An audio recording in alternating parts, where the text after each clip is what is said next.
your hosts, Steve Dangle, Adam Wilde, and Jesse Blake. Let's go! Well, it's the night before the big game. Ladies and gentlemen, James Mirtle joining us from The Athletic. Can I point to this? Yeah, oh yeah, you can. It's the background, as Steve likes to call it, the paywall. Well, I like to call James the paywall because he's my EASHL goalie, and it started, I think, kind of kidding, but like you're good. Like you just got straight up good one day. I don't know about good. I'm passable. When no one else wants to be the goalie, I'm like, yeah, okay, I can do that. Yeah, is there like a tier system that you guys play in? Like, can you get into a next level? You guys still Div 1? Yeah, we're Div 1. Yeah, seems like we lose a lot, right? Are we down in 2 now? Well, it seems like we lose a lot of games recently, Steve. We might be down in 2. I mean, the captain's been slacking. You know, I went and had a kid and screwed everything up. You guys got into Div 1? Well, we were last year, NHL 20, we were in Div 1 like from when I joined until we were there a long time. But this year, we're just not playing as much, and they're doing stupid things like putting me in goal, and we haven't been as effective. I don't know about you, Steve, but they changed the game somehow, and I haven't been able to figure it out. Like I was better at the last year's game than I am at this year. So it was unplayable for a while for me, and then I figured out that I had no pass assist on. Oh. And as soon as I put it on, I'm like, oh well, there we go. Oh. There's like it was like learning an entirely new game. Maybe that's what's happening when I'm the goalie and I'm handling the puck and I pass it to the other team, and then you know what? That would explain a great deal. I'm kind of a wandering goalie, and I like to make some acrobatic saves, so the team gets a little bit anxious sometimes when I'm way out of the crease. So. Or hype, like Brodeur. Yeah, or hype when you actually make them with your gingerbread pads. Oh yeah, my pads are a gingerbread house. Yeah. I love when you're in net. It's like, and your Kamloops Blazers mask. We get it. You're from Kamloops. We get it. Yeah, so James, can we talk about Riley Nash for 10 minutes? He's from Kamloops. Yeah. Oh, okay. Well, there you go. Is he? Well, now they're winning. Now I know. All right. Congrats. Jonas on our podcast is so tired of hearing me talk about Riley Nash and all this Kamloops stuff. So yeah. Hey, he's gonna play, right? Oh yeah. Yeah. So, I mean, they got him on the third line. They get third line center. Is he an upgrade?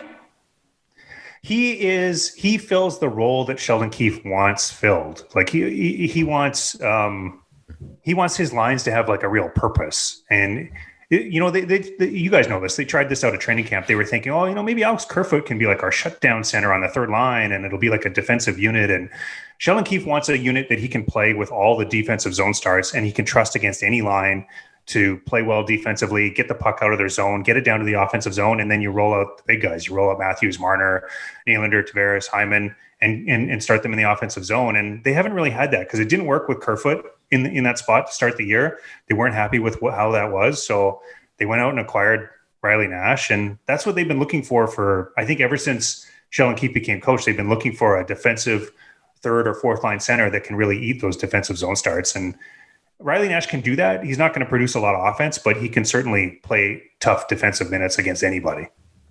I was kind of looking at that in my playoff preview video. Like the Leafs first line should at least cancel out the Habs first line, if not beat them. Same with the second line. It's the third. Like they haven't had a line with the identity of being a shutdown line, and it's actually been accurate. Because you'll remember a couple of years ago that Hyman, Tavares, Marner line, it shut down the perfection line of the Bruins. And I'm like, that's like $25 million worth of shutdown line's not $25 million with a 47 goal scorer and a 90-point guy on it. That's just a really good line. Now these guys give you an option of sort of negating the best Montreal has to offer. Yeah, and what they want to do too, Steve, is they want to open up. So I think a lot of people think of line combinations and like first line plays first line and second line plays second line and third line plays third line. But I think what Sheldon Keefe wants to do, I know what he wants to do, is he wants to play that third line with Riley Nash against either the first or the second line, and then that frees up Tavares and Nylander to play against. I don't want to call them the scrubs, but like to play for like the depth guys, right? And then if you can roll Tavares and Nylander in the offensive zone out against another team's fourth line and third D pair, that's a scary proposition for the other team. So that's what it allows them to do. And it also allows them to not have to play Austin Matthews in the defensive zone as much as they have been this year. You know, Austin Matthews and Marner have been fantastic defensively, but you don't want them playing defense as much as they have been. You want them doing damage at the other end of the ice. So they want to be able to trust one of the third or the fourth lines with defensive minutes. And I think now they probably can.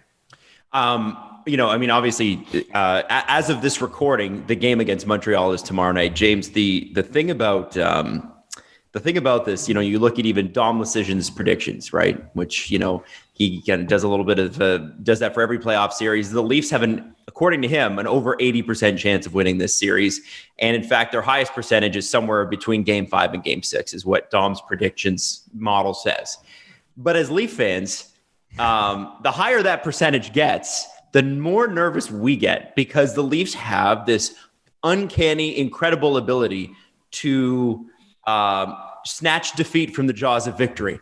And I wondered, when you watch this team, is it a whole lot different than last year's team? And if so, why should we be confident about it?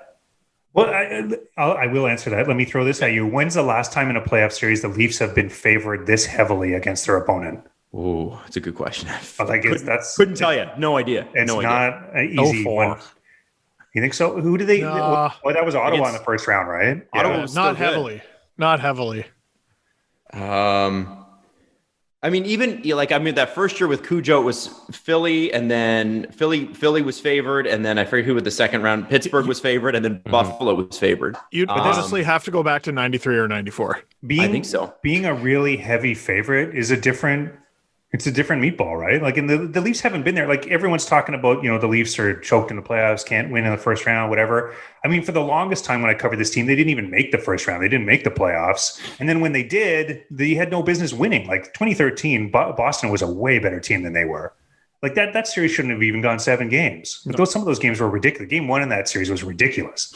I remember writing a post game, like, this is going to be a short series. Like, I think they were outshot like 45-18 or something. And it was anyway. It was bad. So, and then, they 2017, they get Washington, heavy underdogs. 2018, Boston, they're still underdogs. 2019, it's closer, but they still weren't the favorite. I mean, they were the favorite, I guess, against Columbus last year. But even then, Columbus had the same number of points and the same number of games as the Leafs did, because the Leafs had such a disappointing year last year. And this is the first time since I've covered the team. I've covered the team for 14 years. This is the first time where they've been the favorite in a playoff series. So it's new territory, I think, for a lot of fans, especially younger fans. And I think that's where, the nerves are well placed, because fans haven't seen this team have a lot of success, especially in the playoffs. And the fan base isn't used to the team being in this position. But to answer your question, going way back to the beginning, yes, this is different. This team is different. This team is better. This is the best Leafs team we've seen in a long, long time. They've earned that favorite spot.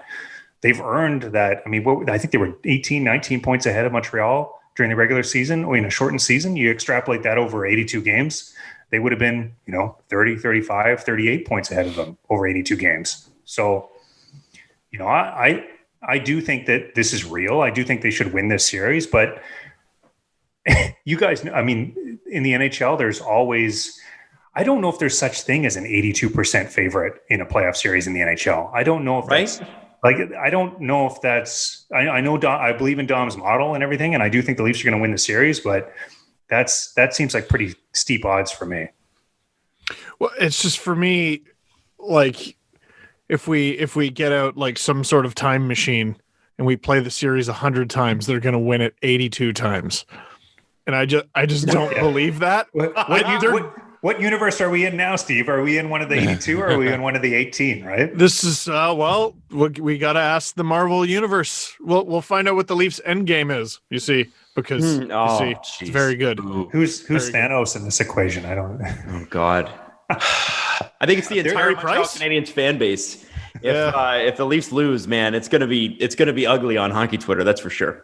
Yes, I think I can already tell it's gonna be ugly on hockey Twitter. Like, it's ugly now. Some of the stuff I'm getting is just, and I'm getting like stuff from Leafs fans too. Like, people are losing it already, and the games haven't even started. If the Leafs lose game 1, it's going to be a very long 48 hours until game 2. I know that. So I imagine. Oh, sorry, Jesse, go ahead. I was going to say, one of the questions we had last show was the 3-4 game, because they're back-to-back. Yep. Is that where Anderson gets his playoff start? I think if he gets one, then yeah. I don't think it's a given that, like, Like, I think if you're the Leafs and you're up 2-1 or you're up 3-0 in a series and Campbell's been fantastic, and if you win that fourth game, you get a break, I might just put Campbell out there again for the back-to-back. I mean, why mess with something, right? Like, why not just close it out? Although, I mean, I guess then if you lose the game, then goalies can play the back-to-back. Like, I know we've moved away from that, and I know statistically there's slightly better performance for goalies not playing the back-to-back, but it's not unheard of, especially in the playoffs, for goaltenders to play the back-to-back. Like, one of those Boston series was a back-to-back Game 6 and Game 7. Mm-hmm. I think it was it was 4-1 game. That was a back-to-back, right? I'm pretty sure Game 7 they had to fly there. I remember covering it and just like doing it on like no sleep and traveling, and there was I think Game 6 and Game 7 were back-to-back, and I think maybe in multiple of those Leafs Boston series that was the case. And the same goalie played for both teams in both those games, so it's not out of the.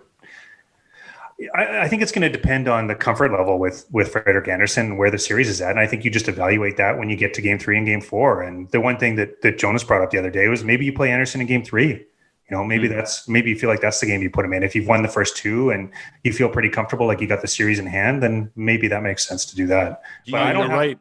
2013, by the way, back to back. Yeah, I remember traveling in it. It was a nightmare. Yeah. Do you have to play him? No, I don't. That's what I'm saying. That was my whole spiel. Was like, most series where there's a back-to-back, the starter plays both the games. It's okay. Because I just wasn't blown. Like the Marlies performance, the three of them that he had weren't great. I don't think he was particularly great when he came back for the Leafs. If you win the first two games, to me, it's like, oh man, keep Jack in. What are we messing with? What are we messing with this for? And does Fred Andersen, if Jack Campbell stays healthy, and I mean, we've seen.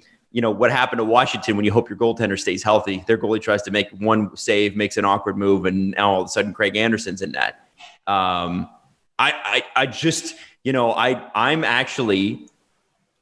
not a Frederik Andersen in the playoffs believer. There, I said it. And the reason I say that is because I've seen him in when he is fully healthy play in the playoffs, and there's been 6-0 games. And I am concerned about that. And so here he is with is it a knee or a hip that's really bugging him? His knee. Yeah. His knee. Yeah. And it's not going to be healthy. Well, I mean, he had like 2 months to get it better. Like I think he took like more than enough time to recover from the injury that he had. So he should be 100%, but this is one of those ones where it's like it's between the years for him right now. And like, I don't know where he's at. With that, I don't think his confidence level is not very high. He struggled. I mean, like, let's face it, he struggled going back to a lot of last season too, right? I mean, he had injuries last year. He was really, really up and down. I don't think he's the same goaltender that he was in probably years 2 and 3 were probably his best in Toronto, right? He's not in the same place. And I don't know if it's because he doesn't have a contract or because he's getting pushed by Jack Campbell, which he wasn't getting pushed by another goalie in those previous years. He was clearly the number one, and the coaching staff made a point to build him up as the number one. That wasn't the case coming into this year. You talk to people in the Leafs organization, and there was a lot of people talking about Jack Campbell and how they believed in him and how they thought potentially he could really battle for the starting job. And that's the way that it's played out. So I'm not a believer in Frederik Andersen at this point either. I think in the organization there are doubters, and it wouldn't shock me if he actually doesn't play in this series. So I'm a Jack Campbell believer now. But throughout the course of the season, people were talking about the idea of him becoming the starter. And I over and over again said, well, that's ridiculous. He's never done it. And he's in his late 20s now. Like, I know goalies take a little while to develop. What did they see in this guy that let them think he could do something that would frankly be irregular based on most NHL careers? Well, the interesting thing is, and I did a deep dive on Jack Campbell earlier this year too, where I kind of like spent 6 weeks just calling everyone on earth that knew Jack Campbell and talking to people in his past. And there's a lot of people that believe in Jack Campbell. There's a lot of people that have seen him be a very, very good goalie for a long period of time. And it was really only when he was 20 years old and he was with the Dallas Stars organization and he was in the AHL that he really kind of struggled and fell off the map. Other than that, like, I don't know, 4-season stretch maybe where he kind of lost his game, he's been a pretty good goalie. When he's played in the AHL, he's been pretty good. When he's been healthy, he's been pretty good. He's also battled a lot of injuries, which I don't think has been talked about a ton. I know it's been talked about with the injuries he's had with the Leafs, but even before he came to the Leafs, he had some injuries. That would probably be my biggest concern with him being your number one and trying to start him every game in the playoffs, is that his health has been a concern if you go back over the years. And you don't want to get in a situation where he breaks down and then you have no choice but to play Anderson all your games, right? So, that would be probably why I would look at start Anderson in the back-to-back, is you want to preserve Campbell. But, you look at what he did going back to when he was with the U.S. program, what he did internationally when he was really, really young. You look at what he did when he was in the LA Kings organization. He was the starter with the Ontario Reign in the AHL. He was then the starter with the LA Kings a couple of years later when Jonathan Quick got hurt. He played 31 games. He had crazy numbers. I don't know if you have it in front of you. He had we've talked about that before, but he had great numbers with a really bad team that year. Yes. And much better numbers than Jonathan Quick. So there are, and his save percentage as an NHL goalie playing in the NHL, I know he hasn't played a lot of games. It's very, very good. So those are the kind of indicators I look for in a goalie, is that even if they've only played 50, or I think he's at 88 games played or something like that in the NHL, all you can do is look at his body of work and judge off that. And I would say that Jack Campbell's body of work going back to 2016 is really, really good. And it indicates that he potentially is a starting goalie. He had a 928, by the way, in 31 games with now a losing record, but I don't think the Kings could score that season. Yeah, that team was terrible. But you talked to people around the team at that point, and they said, we could see it, that he was going to be a starter. And the only reason that LA traded Jack Campbell is they couldn't trade Jonathan Quick. They tried, they couldn't trade him. And they had Cal Peterson, who is younger than Jack Campbell and who they think is going to be just as good. It wasn't that they didn't believe in Jack Campbell. So it's a really, really smart scouting eye by the Leafs to see this guy who probably shouldn't have been on the trade block and was because a team had three goalies, and identifying him as someone who could potentially be a starting goalie. I mean, Jack Campbell's going to be the Leafs starter next year, and he's making $1.6 million. That puts him in a really good position cap-wise next season. So that's been an interesting thing for me, is we're always so focused on the next season. It's been much less so this season, and I've been doing my best to just sort of put those blinders on. But you really do think he's going to be the starter next year, eh? They're not going to go out and try to get someone else? Well, I think they're going to add somebody. I look at their cap situation. I think they're going to try and bring Zach Hyman back. His number's obviously going to go up from 225. That eats into some of your cap space. I think what you end up doing, Steve, is you end up spending some of the money that Anderson's making this year, some of that $5 million, in other places on the roster. They're probably going to need another center. Unless maybe they bring Riley Nash back, but I doubt that that's the Jack Eichel. I think you can't. There's your shutdown guy. I've tried making the math work on that. Is pretty tough. Like, I don't know where you're going to find the 10 million, but maybe contain half. Basically, I'm being too long-winded with this. They're going to have $5 million from Anderson that's freed up. I don't think the goalie that they bring in to play with Jack Campbell is going to be making $5 million. It's going to be like a $2 or a $3 million guy. There's going to be a tandem, so it's not like it's going to be just Campbell without any kind of a fail-safe. But they're also not going to go out and spend another $5 million on a number one goalie to play instead of Jack Campbell. How about Big Save Dave? I mean, we haven't seen a lot of the big saves, so well, just Dave. No save Dave for the Leafs. Ooh, James. Obviously, we got to because we have limited time with you. I know we got about 15 minutes here remaining. We've got to talk to you about. The way the Leafs play defensively, and then I want us to get into the Habs. So quickly on what you've seen. The Leafs team defensive play, and I'm not just talking about the defensemen and the talent back there, which is deeper than it's ever been. How do you think this team has changed the way it's played defensively to fit the system that Sheldon Keefe wants to play? Do you think he's been successful in getting them to be maybe a little bit more like Tampa? Yes. Okay. How? I guess how is probably the better question. Sheldon Keefe spent the whole training camp in January trying to change the mindset of his team. I don't know if I want to call it to play safer, but to make better decisions when the puck's in the offensive zone and to not be so aggressive on the forecheck that you leave yourself open coming back the other way. And if you look at some of the advanced stats that Sportlogic and some of the other companies put out, the Leafs have made huge gains in things like not allowing odd man rushes, in preventing uncontested shots from the slot, all of those kinds of things that were problematic for them in previous years. They've been able to cut those down. Now, the Leafs aren't the best defensive team in the league, but they've gone from, I would say last year they were probably middle of the pack, lower middle of the pack. Like they were probably 18th, 19th in terms of their defensive ability to cut down the quality of chances against. And this year they're up right into that kind of like 8th, 9th, 10th group in the league. And that's really been the system change from Sheldon Keefe. And it's been the personnel change that you've talked about. It's been bringing in TJ Brody.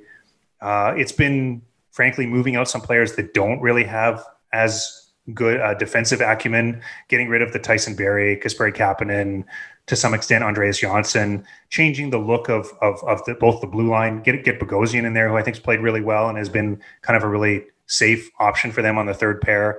They upgraded both the roster and they upgraded kind of the hockey IQ of their players. And they really went to Tavares and Marner and Nylander and said, let's make the right decision. When the puck's in a contested area, let's put ourselves in a position where we're not going to be giving up an odd man rush the other way if it doesn't go our way. We know that you're really skilled. We know that you're probably going to be able to win that puck back. But what happens if you don't?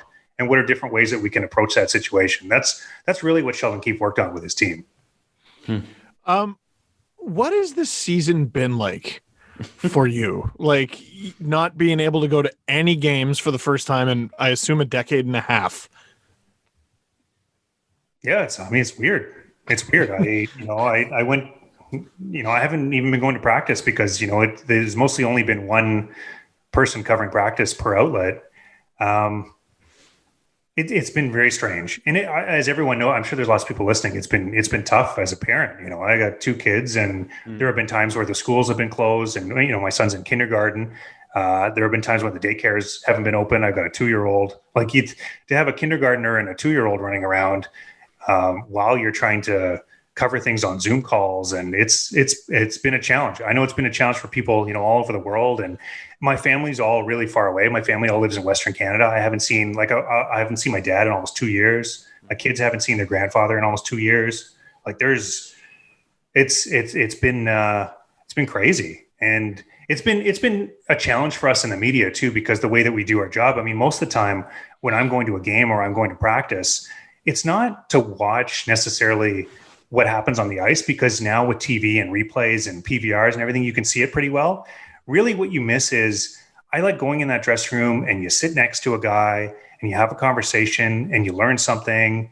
And we don't have that right now. So, we've had to really change the way that we do our job. And, telling a story like the Austin Matthews story about how he shoots the puck, it's been a lot more challenging than it would in a normal year, because in a normal year, you could go talk to every single guy in the dressing room about what they're doing and all those kinds of things. So it's, that's kind of like a long answer, but I'm hopeful that this will be a year unlike any other and we can move towards normalcy here really soon. Well, it's looking like we are. The premier in Quebec just today it fully announced, or was it yesterday, announced that should there be a game 6, it would be in Montreal, and they'd allow, I think it was it 2,500 or 5,000 fans in? 2,500. Yeah. Which is, I mean, that would be a first in Canada in over 16, 17 months. So that's a huge deal. Hopefully it doesn't get that far, and the Leafs have already got them wrapped up by then. But it's still nice to be able to even mention it and talk about it. James, I do want to get to Montreal here for the last 10 minutes. If they are going to threaten the Leafs, where is the biggest threat coming from? What are the Leafs looking at right now in their video room to say, this is how we got to beat them? Otherwise, they might surprise us. Well, Montreal does have some talent. I mean, Toffoli had a great year. Gallagher is going to be back and healthy, and he's a great player. Deneau's the Leafs Montreal is a pretty good 5-on-5 team. They've been a good 5-on-5 team for years. So I think the fear, if you're the Leafs organization or the Leafs fan base, is that this series looks like the one against Columbus, where, Columbus was the lesser skilled team, but they found a way to neutralize the Leafs' weapons. They found a way to get good goaltending. They found a way to win the series. And that's what Montreal, like if I'm Montreal, I'm going back and I'm watching that Leafs Columbus series and I'm looking at all the ways that Columbus neutralized Toronto and I'm trying to duplicate that.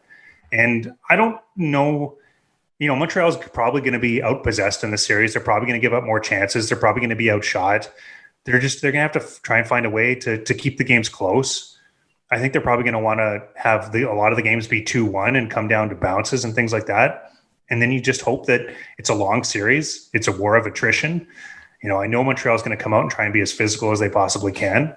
They're going to try and hang in there and make things interesting. And they've got the personnel where they might be able to do that. They might be able to plant the seed of doubt in the Leafs' minds. And make some of their star players think back to that Columbus series where they just couldn't buy a goal. What do you expect from Carey Price? We saw his meltdown at practice today where he broke the stick, and we saw him in the AHL on, what was it, Monday, warming up. So what do you expect from him from this series?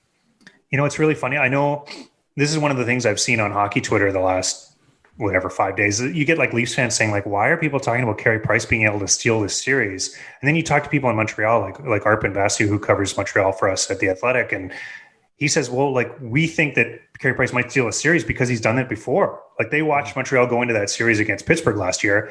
No one picked Montreal in that series. No one. They were probably as much of they finished 24th in the standings. Yeah. And they only made the playoffs or the play-in series because of the goofy format and the shortened season. Like, they shouldn't have even been there. And if you look at the numbers, Carey Price last year, I think he had a .931 save percentage in the playoffs last year. Wow. .936. There's a pattern there too. If you look at it, Carey Price has had a number of seasons where he's had a poor regular season, and I'll be the first one to say that he's had a lot of poor regular seasons lately. And then all of a sudden in the playoffs, he flips a switch and he's like Carey Price of 5 or 6 years ago. So that's why people in Montreal and media in Montreal are talking about him that way, because they know that he has that ability. Mm-hmm. You ask, what am I expecting from him? I don't know. I don't know what he's going to do. It's like trying to predict I don't know what Jack Campbell's going to do in this series. I think with goalies, you're really, really guessing. And the number of guesses you could make with Carey Price that makes sense and are a logical argument, there's a very, very wide range there. He's had a better save percentage in the playoffs than the regular season in each of his last 2 playoff appearances. He had a .936 versus a .909 last year. And in 2017, he had a .933 over a .923. Playoff Price, man. It could be a thing. I don't know why people listen in the regular season. Yes, like you said, those are very mediocre numbers, but it's playoff Price, man. They don't pay him for the regular season. Think about this, guys. Like, Columbus's goalies last year in the regular season didn't have otherworldly numbers. Like, it was Korpisalo that frustrated and drove the Leafs crazy in that play-in series, right? Like, he didn't have great numbers. No one was coming to that series and being like, oh, Korpisalo is going to shut down the Leafs and I'm worried about him. But who knows, right? Like, you go into a 5-game series. That series with Columbus, the scoring, if you take out the empty net goals, it was 10-9. Like, that's how many goals were in 5 games. Like, if I'm Montreal, that's what I try and do here is have a series that's, you're averaging 3 goals a game. Like, that's where you want to be if you're them. So I don't know if they're going to be able to do that. I'm not saying they're going to be able to do that. I'm just saying the concern or the strategy from Montreal, that's what it should be. Now, Toronto's got so much firepower, they're probably going to be able to make it so that doesn't happen. That's going to be the battle here. Mm-hmm. Mm-hmm. And that's what you hope for, right? Is that's the overwhelming skill, and then the fact that the bottom 2 lines are built a lot differently than they have been in years past. Now, James, I think that you did mention Montreal's been a good team on 5-on-5 for a long time. If the Leafs are going to capitalize, obviously special teams are going to have to be a part of it. The Leafs power play has struggled. What about Montreal's special team are struggling? They don't have the top end talent that the Leafs do. They don't have an Austin Matthews. If you look at Dom's preview that he had on our site yesterday, it's very, very clear that the talent advantage that the Leafs have in the top 6 and really like their top, 4 or 5 forwards it's glaring. It's glaring. Like, I believe, using Dom's statistics that Zach Hyman waits out as pretty well close to the Montreal's best forward on the team. So like, if you don't have that high end skill, it impacts your power play. So the Leafs have to be feeling pretty good. I think their penalty kill has been decent of late. It's recovered. Their personnel on the penalty kill is good. Once you get Riley Nash is a very good penalty killer. Foligno is a really good penalty killer. Bogosian looks like he's going to be healthy for this series. The Leafs should be pretty good on the penalty kill. Montreal's not the greatest power play team, and even penalty kill, Montreal's penalty kill is not going to scare anybody. But the fact of the matter is the Leafs power play has been at 8% for 30 games. Like, the Leafs power play is not, I don't think the Leafs can be counting on that to win them this series. And do you think, lastly here, as we wrap up, do you think the Leafs are happy with the way Foligno has worked out, given what they gave up to get him? So far, but everyone in the organization that you talk to, they all say like, none of this matters unless they win in the playoffs. They know that. Everyone in the organization realizes that. They realize the pressure that's on them. So the success or failure of the Foligno trade is like not with, how many games has he even played? 5? Like he was hurt and like he's looked good. Like, and he's fit in well with the skill players and he's a guy whose personality has fit in extremely well. And I know the players all speak super highly of him. None of that matters. They give up a first-round pick and 2 fourth-round picks to get him, to make the cap work and everything. That's a lot. And it's too much if you lose in the first round. Part of why they got a guy like that is to play in a series like this against Montreal, where the other team's going to try and be physical and to grind some goals into the net. So that's what he's here to do. It's not enough if they win the cup. So they didn't get Nick Foligno for a single game that he's played so far. I don't mind. Fair. Okay, that's a good way to put it. I like that. None of this has all just been warm. It's exhibition for Foligno. Yeah. When did I turn into the positive guy on this I know. team? I know. It's a little weird. Every conversation I've had about this series comes down to, yeah, Montreal's pretty good. There are no slouches. And also the Leafs should win. I mean, that is what it is. Well, it's like the 5th best team in the NHL. And I don't want to get into all this like weak division nonsense. Crap. Like we've debated that for a whole 5 months or whatever, and I'm tired of it. But the Leafs are they're like the 5th or 6th best team in the league. Montreal's what, like the 18th best team, 17th? I mean, like they're on the fringe of the playoff race for a reason. Like they had to worry about Calgary coming up behind them there. And they struggled, and they had a lot of injuries, and all of that is fair. But the Leafs should win. If you're the 5th best team in the league, you should beat the 16th best team in a best of 7. Maybe it's close. Maybe it goes 6 or 7 games. You should win. So we'll see if they do. It's a radical idea. I don't know about that. James Mirtle of The Athletic. Thank you so much for coming back on the show. And obviously, James, we're up to 3 episodes a week now. So we're just desperate for content. We hope you'll come back anytime. You got a standing invitation anyway. I hope it's like the old days, Adam, where we would drink a beer and do the podcast at one of our houses. And, I think we're going to get there. It's like things are, I'm an optimist now. I feel I can see, I work for an American company. I deal with Americans all the time. And the way I'm talking to them, they're talking like everything's back to normal down there. So hopefully that happens for us here in the next couple of months too. Fingers crossed. That's what we're all hoping for too. James, thank you so much for your time as always and your insights as always. Looking forward to it. You can follow him at Mirtle on Twitter and obviously subscribe to The Athletic. Of course, we got to point that out. James, thanks so much, buddy. Appreciate it. Thanks, guys. See you, Paywall. I think we need to be honest with each other. I know some of us, maybe you, are sleeping with something saggy and old and in desperate need of an upgrade. You deserve better. It's time to break up with your mattress and give yourself an upgrade with Helix. Helix Sleep has a quiz that takes just 2 minutes, and it matches your body type and sleep preferences for the perfect mattress for you. Why would you buy a mattress made for someone else? With Helix, you're getting the mattress that would be perfect for the way you sleep. Do you sleep on your back? Do you sleep on your stomach? How much do you weigh? What's your partner sleep like? Helix asks you all about that. And Helix knows that everybody's unique.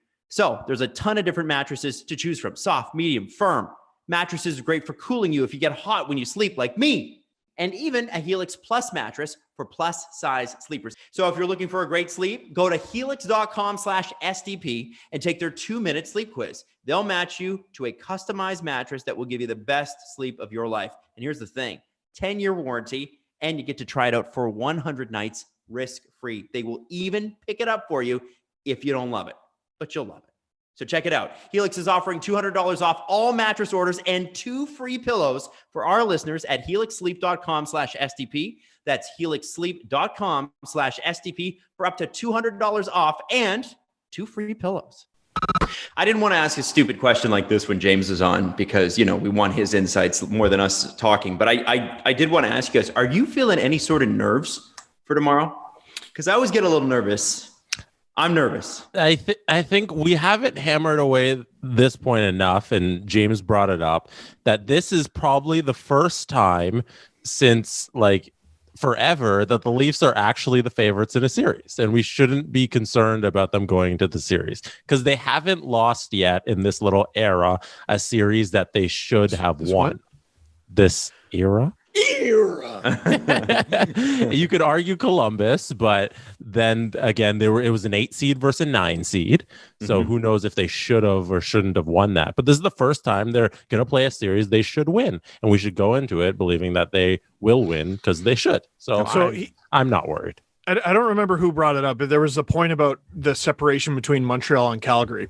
Now, at the time we're recording this, Calgary unfathomably still has a game left to play. They're playing against the Canucks. Moronic. But it doesn't matter what happens in this game. They already have more wins than the Montreal Canadiens.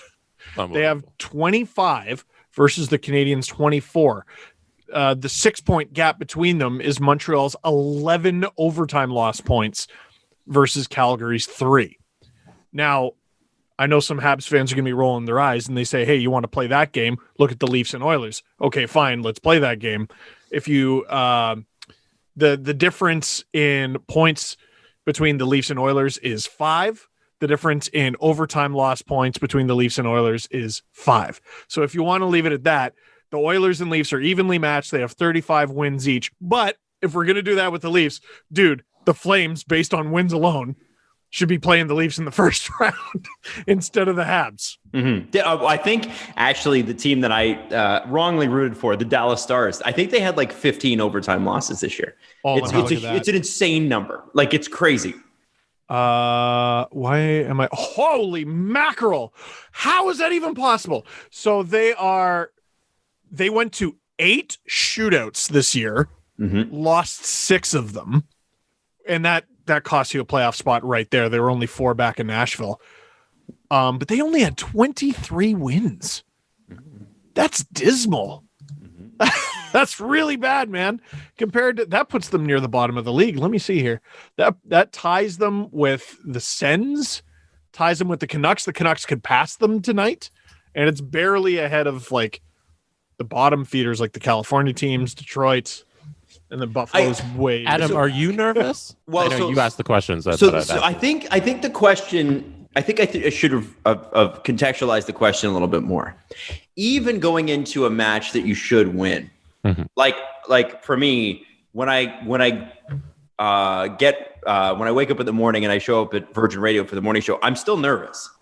I'm nervous every morning, not like in a debilitating sort of way, but there's like that nervous excitement. You get a little bit, game timing, and I'm starting, and I always did in hockey as well when I played. Maybe that's the reason I sucked. Probably isn't.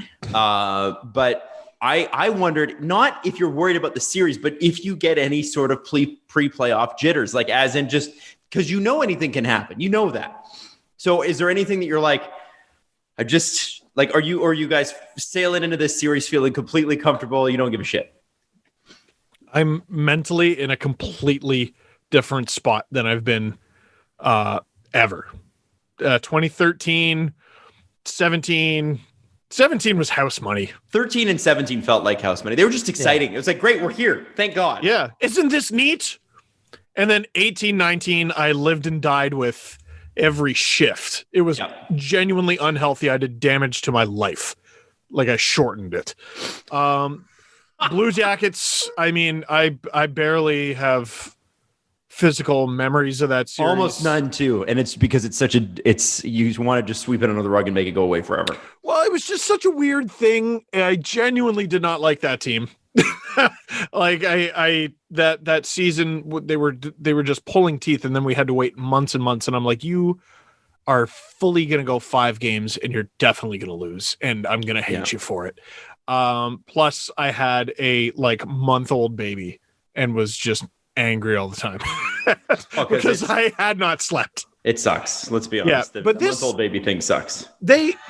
Every conversation, the cry potato. I don't know. You guys make sound having kids sound awesome.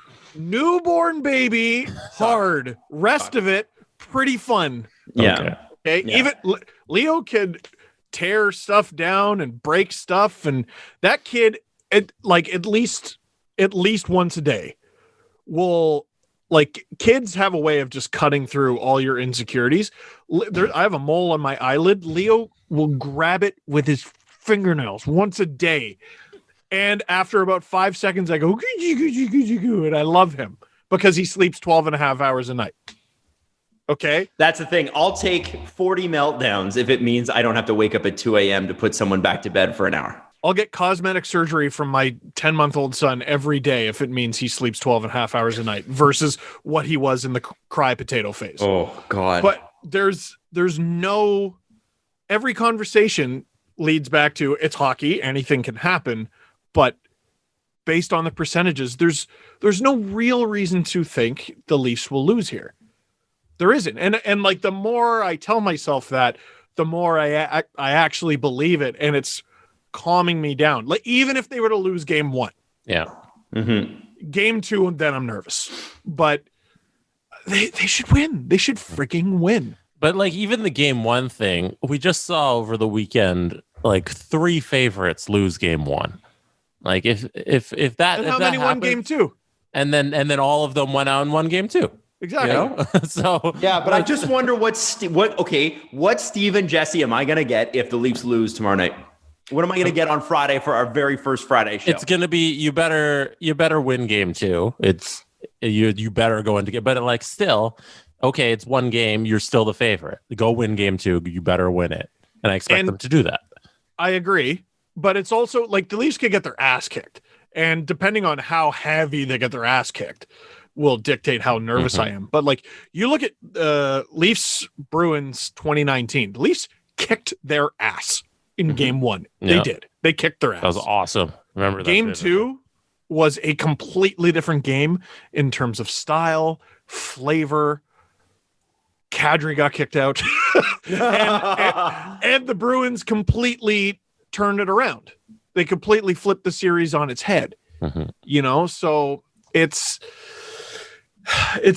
every game is different in these playoffs. The only thing that gives me pause, and this year helps erase it with what we saw, you know, 3 favorites losing, 3 favorites coming back. But CJ talked about game 1 between the Lightning and Blue Jackets in the bubble.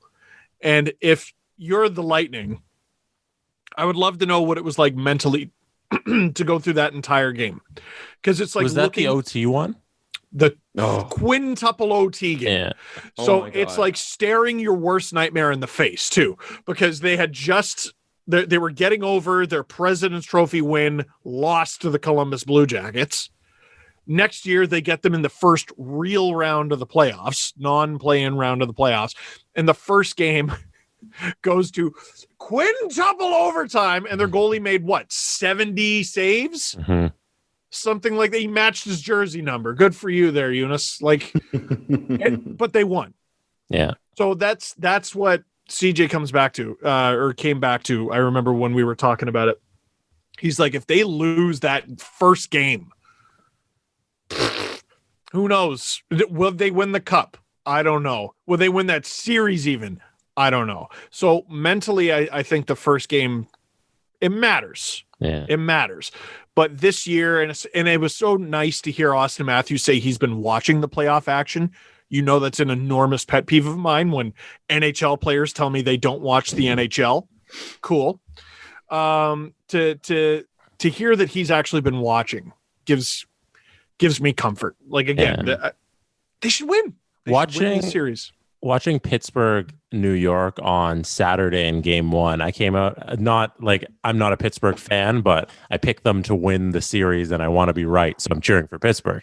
So I'm watching the game and coming out of it, I'm like, okay, they lost in overtime, but Pittsburgh was the better team and they just didn't capitalize on X, Y, and Z. And then going into the game on Monday, it was such a low event hockey. Like the Islanders, they played the exact same game. They played the exact game they wanted to play. And they lost the game because coming out of game 1, Pittsburgh was still that better team. And then going into game 2, they were still that better team. And everything went right their way in game 2. So like looking at that, I'm like, okay, everything can go right for the Leafs in game 1 and they can still lose. But there's all that confidence going into game 2. And then everything can go right in game 2 and they can come out with the victory. So like that's how I'm looking at it. I like that the numbers aren't treating the Leafs like they're them. I do appreciate that because every Leaf fan in their head, every Leaf fan who even like believes in them hardcore is probably saying Leafs in 6 because they have to give Montreal 2. Yeah. You know what I mean? Mentally, and the numbers say no, 5. I'm like Leafs in 7. You know, Money Puck's model has the Leafs going to the final. I think it did. I don't want to speak out of school here, but Dom Luszczyszyn's model has them going to the final. I'm pretty sure. I want to say against the Colorado Avalanche. I've never killed a man, but producer Drew, come on down. You know, there it is. They should. I'm far more comfortable than I've been. Maybe it's the May weather. You know, maybe it's the fact that it's been sunny for like a week straight and I can accomplish anything when the sun's out. You got vitamin D in you? I got vitamin D and like how much vitamin D, Steven? Hey, you see, I take 4 a day because I live in Canada and it's depressing. Everyone's like Bogosian's back even. Hyman is back. Bogosian being back, by the way, is oddly comforting, isn't it? I cannot believe this player. I really Stanley Cup champion, Zach Bogosian. Yeah, like it's just I feel good. It's great from a strategic standpoint too, because when the Habs posted their lines, like everyone was focusing on Kotkaniemi doesn't look like he's going to play game 1, Romanov and not Deneau, Caulfield. Mm-hmm. So, and as a Leaf fan, I'm like, oh, Caulfield's kind of scary, so that's cool. And Romanov's not a bad player at all. And Kotkaniemi, I think, is okay. He's just been struggling. But then they showed the lines, and they showed that third line of Perry, Stahl, and Anderson. And I'm like, gosh, I wonder what they're supposed to do. I wonder what their plan is. And it was that line made me look at the Leafs lineup, and I went, it'd be nice to have Bogosian back. That would be nice. I want to see Joe Thornton and Corey Perry fight. They might get your wish. I want to see the old man war. Yeah, dude, I hope it happens. it's like 2 lines that would be first lines in 2012. Yeah. Even with like a 14-year-old Josh Anderson or whatever. It's an Olympic team. Yeah. And like Simmons and Perry, I think, fought in 2012. Someone posted it. And like, I'm sure like Perry and Thornton played in California together for like a decade. I'm sure they hate each other's guts or like a decade and a half. Forever. Those teams, you know, it's I'm very excited. I don't think the Habs are going to make it easy. They never do. Like, there haven't really been. I can't think of an ass kicking between these two teams, like winning by more than 2 goals. The Leafs tend not to win that way, at least anymore. Not what game this year did they win by that much ever against anyone? True. The one game against the Canucks. And that was game 5 of the year or something like that. It was early, wasn't it? It was very early, and the Canucks were very trash. The current Canucks are better than that. Sure. That iteration of the Canucks. I'm excited. And also, I was thinking about this today. So all of you, if you want to actually see how I react during a Leaf playoff game, you can check it out on the Sportsnet YouTube channel, because we're going to be live streaming me watching each game of this series. The whole game? Oh, yeah. You're going to sit there live on camera for the whole game. It escalated very fast. We talked about doing game 4, then we talked about doing game 1, and within 10 minutes, it was every game of the series. Is this a good idea, Adam? I don't think so. No. Why every game? Couldn't you have taken like games 4 and 7 or something like that? Listen, when this becomes a Patreon show because I got fired. I mean, yeah, like you're not allowed to swear, are you? They're just going to have to deal with it. Steve Dangle, Sportsnet. I might say fuck. And Can you? What? Is Jordan Banks going to be okay with that? I don't know. Okay, well, good luck. Steve, I have so many questions. It's okay. Is the next one, will you say shit? I'm more likely to say shit. Yeah. Are your dogs going to make, or dog, are you going to make an Fuck you, Jesse. That still hurts. Sorry. Is Iggy going to make an appearance? Probably. He made, I don't know how slender the screen is on this podcast, but Iggy might have made an appearance earlier. We saw him. Yeah. His butt. We saw his butt. Is Leo going to be in the live stream? Leo will be asleep. Okay. Well, until something goes wrong. No, he's got a noise machine. He can sleep through an earthquake. No, he's until Carey Price stops 40 shots and you're screaming. It's the reason I brought it up is I can sense and I can identify with some anxiety within Leafs Nation. Like Montreal, it's sort of like, if they beat the Leafs this year, they got everything to gain. If they lose, hey, they made the playoffs. Good for them. There's nothing to lose for Montreal. And that's always a position where you're now for Marc Bergevin, there's something to lose, which we can talk about after the season. But the players themselves, who are the ones, who play the game, they're the ones who are like, yeah, this is great. And you know what? We'll keep it together next year, no matter who's our coach and who's our general manager, and we'll be fine. I like the playoffs for the miniature, subtle mind games. The just the little jabs, and they know you're watching the footage. Like Carey Price breaking his stick at practice today. I would love to know how much of that is he was actually angry versus he just wants to throw that footage into the universe. Because half the responses I saw from Habs fans were, this means Carey Price is indestructible. And the other half were, he's gone full Civ mode. And what are you going to do? It's just throwing it into the universe. But the Sheldon Keefe little, like the little ninja star that he threw was, I don't have the exact quote, but it was basically, no, there's no illusion here. This year's Montreal Canadiens team was built to win this year. Steve, I got a question for you. I have an answer. Are you in NHL 2021? No. Okay, because there's a picture floating around of you that I've been tweeted several times of a fan holding up a sign in 2021, and it says, when is Steve Dangle bobblehead night? Is that Photoshopped? I think it's you can create a character and then they just put that name. So you could put like Pooh Bum and it'll say, when's Pooh Bum bobblehead? If you have just a player on a team, the game will auto generate signs and the fans will hold it up and they'll put the name in there. So if you create a player named Steve Dangle, the fan will hold up a Steve Dangle sign. Okay. That's cool. All right. Ray Ferraro saying Dangle is in the game. And that's because I DM'd Rammer one day. I was like, yo, put me in. And he said, okay, much to my surprise. He did. So I was like, whoa, man, that's great. I love creating my player and going scroll down and, look, it's my YouTube name. Oh, look, that's pretty cool that my YouTube name is in there. That is pretty cool. I'd like them to put Glenn in there. Is it not as a last name, you could say? Glenn? Yeah. I haven't checked because Dangle's there. Maybe I should. Maybe all the Brits. I'm a firsty in Britain. I've never met a Glenn here, but it's a first name over there. I'm sure there's an NHL player with that last name in history, Oh, there is. Brian Glenn. There you go. So then I would assume it's in the game. Yeah. I'm interested. When I got a Brian Glenn card, I was like, are we related? Am I related to an NHL player? And the answer is no.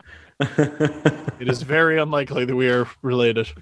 So let's roll through the other playoff series for a little bit here. Obviously, with the Leafs, waiting, we've got the chance to watch things like the Caps Bruins, which honestly, could you have expected or hoped this series to go any different? I feel like this is going 7. Marchand getting the game winner is just, if you hate Washington, you love it. If you love Washington, you hate it, and vice versa. Tom Wilson scoring the first goal of the series. If you love Washington, you love it. If you hate Washington, or if you love Boston, you absolutely hate it. This series is tough, bruising, and I think it's going 7. Right? And you can't make a mistake. It's got to be a mistakeless series. Charlie McAvoy stick breaks. It's not even a mistake. That's God going, haha. And then Tom Wilson turns it into a ridiculous tic-tac-toe play. The overtime winner, Brendan Dillon, makes one slip up, passes the puck to the point. No one's there. Bruins, bing, bang, boom. 3 passes. It's in the net within 5 seconds. It's just 2 really good, really experienced, really playoff hardened teams just completely smashing their heads together in the first round. It's a great, I'd say it's a great pace car. But I say that having not seen game 2 of Colorado St. Louis, which was also pretty goddamn intense. I don't remember who it was. Was it Justin Bourne? He was talking about the Landeskog Braden Shen fight. Just Landeskog trying to punch Braden Shen's head off of his neck. First period of the game. Like, just listen, I know not everyone loves fighting, but holy shit, that was something. I want to shout out everybody who sent me the result of the Nashville Carolina game after the second period. There were a lot of Preds fans in my mentions going, "Oh, what do you think's going to happen? It's tied 2-2." Well, Carolina won 5. Why the Preds fan base? Oh, I love them. I love the Preds. Do you know that? I don't know, Adam. I feel like you spent all season shitting on Nashville. I didn't spend all season shitting on the Preds. I'm shitting on their management, and I love David Poile too. I think he's done a great job. But this team should have sold. Team should have sold. It's not a well-constructed team. Go through their top 3 centers and tell me you're like, yeah, I'm happy with that. It's not a good team. Man, you know what? Any team that has fans in the building right now should not have sold. It's just, it's so goddamn cool. Yes. It's so cool. Did you see the pictures of the Nashville Strip when it opened? No. Oh my goodness. It's Listen, those things. Can people be patient with each other? Like, okay, it still gives me anxiety looking at that, right? And you go, that. I agree. I agree. Get over that. There's lots of things that give me anxiety I should simply get over, but I can't because my brain is just meat floating inside my head. It doesn't work that way. Doesn't always use logic. It's literally electrified meat attached to a spine that's not even good. Terrible spine, especially at the bottom. It's garbage. But then there's also never mind. Just have patience with each other. It is I'm enjoying watching fans back in the stands because half of my brain goes, that friggin' rocks, and the other half of my brain goes, what about the panini? How about this? If you wouldn't go, just say that wouldn't be me. And if you would go, I'm a little jealous. And if you're a little bit of both, be a little bit of both. But I don't think there's a need to question people's morality. I think you just worry about yourself and understand that there are cultural and national differences between two countries, and that there are differences in opinion and differences in rollout and differences in anxiety levels. And I just feel like, the last year's been shitty enough. I don't want to be mad at fans going and enjoying themselves. It's the last thing I want to be upset. I'm tired of being mad. Tired of being upset. Dude, I went through a pandemic and a divorce. I don't want to be mad at anything. It's just a lot. So I feel like, to me, it's like, let people do their thing. If it bugs you, then don't go. Right? Like if you're in Montreal and it bugs you that fans are going to be in the building, don't go to the building. Yeah. If the Leafs open up games, I would go wearing 2 masks as if I'm in my car. There you go. You see, because like the simp you are. Now, when we're talking about Pittsburgh and the Islanders, I mean, again, another tight series. There's nothing about this. There's no breathing room here. Pittsburgh kind of ekes one out against New York in game 2. But Pittsburgh was incredible in the regular season. And I know that they got up 2-0. And I know that it was just basically Josh Bailey and then no scoring for the rest of the game. But it's one of those things where when you have a series that's this tight, it really doesn't matter how great you were during the regular season. The games, if it's a 1-goal game, it can go either way. And I know that's like, well, it's obvious, but especially with a division winning team that has Sidney Crosby on it, for it to be this tight is really interesting. Islanders fans, I got it. I figured it out. Your team plays bad brain off hockey. Okay? Like, when I want to be entertained, I like to turn my brain off. Mm-hmm. Okay?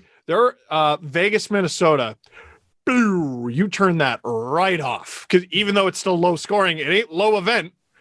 Yeah. I can turn that off, have a lot of fun. Washington, Boston, St. Louis, Colorado, Islanders, Penguins. Any Islanders game and this is going back to Tampa last year too, because I watched that series. Whoa, if you're not dialed, it's a tough watch. If you're dialed, you can appreciate what the Islanders are doing. And every Islanders fan is going to be dialed into every Islanders game. Of course. Of course. They're your team. That just makes sense. But man, if they're not my team, I just want to go boo, and they don't let you do that. Yeah. And sometimes it didn't work. Like in the third period, I thought on, what was it, Monday night? Or I think game 2 was Monday. It didn't work for them, you know? Like Varlamov wasn't the best, and Jari was back on his game after struggling. And Pittsburgh still dominated the kind of the puck battles in the corner and the low event game that the Islanders were playing. Mm-hmm. And if the other team is just like keeping up with your battling for the puck game, then and you're not scoring yourself, then the game is so, like you said, Steve, it's very brain off hockey, because there's nothing going on at all, because you're not trying to score and the other team just keeping up with your not trying to score.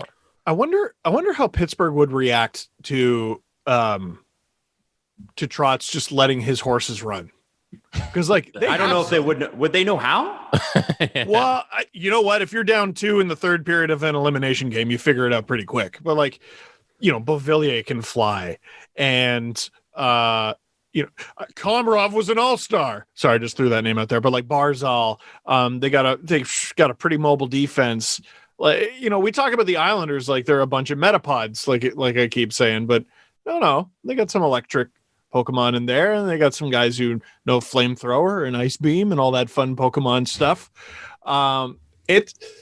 If it's clearly not working, and I mean they're tied 2-2 through, or sorry, 1-1 through 2 games. It's too early to say, but if they're down, say 3-1 in the series and it's clearly not working, I'd be really interested to see how they look going into that 5th game. Mm-hmm. Well, I wonder too, is it a crazy prediction to think that the 7 goals that were scored in the first game, that's the last time that's going to happen? Yeah, it's they are an interesting team. They turn into combined, the 7 goals combined. I don't think there'll be a high scoring game like that again in this series. No, I know they do know how to play opportunistic hockey though. Mm-hmm. Mm-hmm. So if all of a sudden, and this is the nightmare of the Islanders, right? So we called them boa constrictor hockey. But if they're crushing you and you find a way to break free, I used to work at the zoo, folks. The thing about snakes is they got fangs too, and so do the Islanders. So if you do find a way to break free and run and gun, I like Pittsburgh's odds in run and gun hockey versus the Islanders. However, they're not pushovers. They're not completely incapable. A lot of this is going to come down to goaltending, isn't it? Jari was not good enough in game 1. Didn't matter who outplayed who. And Varlamov was not good enough in game 2. Didn't matter who played against who. So that's what it is. Yeah, it seems like the Islanders get 3 scoring chances every game, and then Josh Bailey buries 2 of them. Yeah, any opportunity they get, they bury it, but they get so few of them. But they capitalize on every chance they get. So it's been a very good series so far. Moving on to Tampa and Florida. Forgive me for saying this, but do the Florida Panthers not remind you a little of the 17 Maple Leafs? You're there, it's great. But there's just that experience that Tampa has is just because the first game, Florida could have won the game. Mm-hmm. Yep. Second game, Florida could have won the game. Bobrovsky played great. I always screw up his name. Dredger, whatever. Trigger. He played great, but it just seems like it's there's still a little bit of, we're here, what do we do? They're in over their heads a little bit. Yeah, despite finishing higher than Tampa.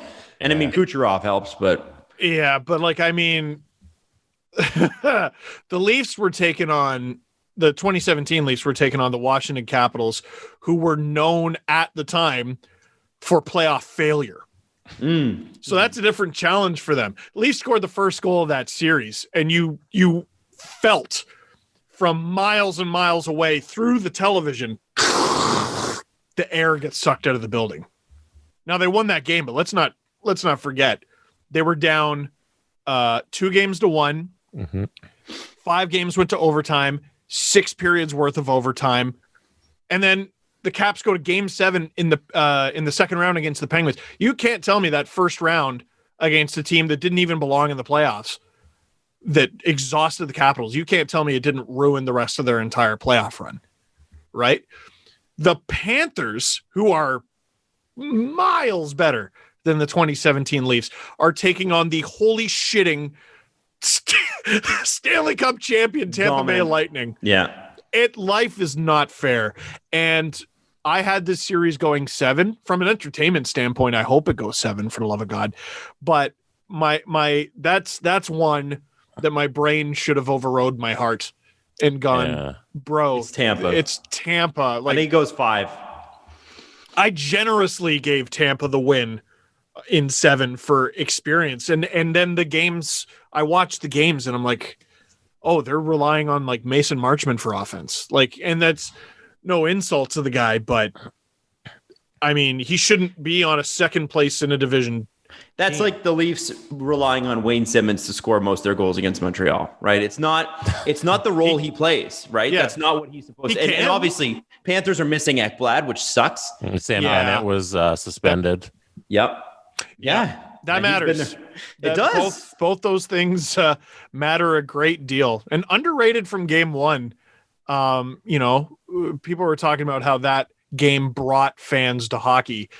And underrated story, because I think there were 9 goals in that game, is the first goal of that game did not count. Yeah. And it was the Panthers. It was the goalie interference call, and because he pushed the pad, right?